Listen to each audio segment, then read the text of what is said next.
So one of the things going to cost aspects for aggregations is the fact that we have a lot of non-standardized rules and practices, and that across the U.S., particularly in the distribution and retail side.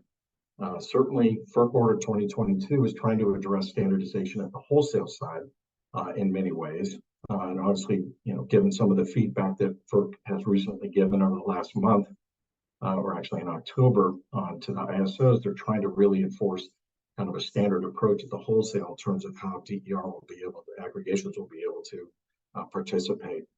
But at the retail level, we really kind of have a checkerboard of unique institutional, business, and technical rules and requirements. And that creates costs for DER aggregators when we think about scaling up on a national basis, recognizing there are going to be unique aspects to each state. But there is a need to kind of really start to think about that. In the DOE's VPP liftoff report, they highlighted a number of areas that really get at this issue of trying to standardize some aspects. And I'll get into a couple of those. But fundamentally, there is an opportunity to adopt a key set of standard practices and technical standards that can facilitate aggregation of DER opportunities and still allow each locale an ability to chart their own individual pathway as appropriate. Next slide, please. So one of the things we're working on is development of a maturity model, thinking about how we think about what the practices and procedures and technical standards that may be necessary to really facilitate scale development and utilization of aggregated distributed resources.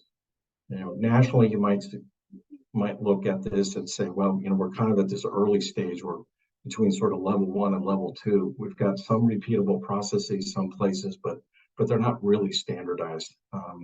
In some cases, we kind of have individual practices that are developed maybe by a utility or the like within a state, and so we don't have consistency from one utility to the next, and that creates scale issues. As we move forward, and particularly with FERC 2022 and some of the requirements in the ISO RTO markets, we will need to necessarily start moving up into a standardized level in terms of sophistication and maturity of processes and practices.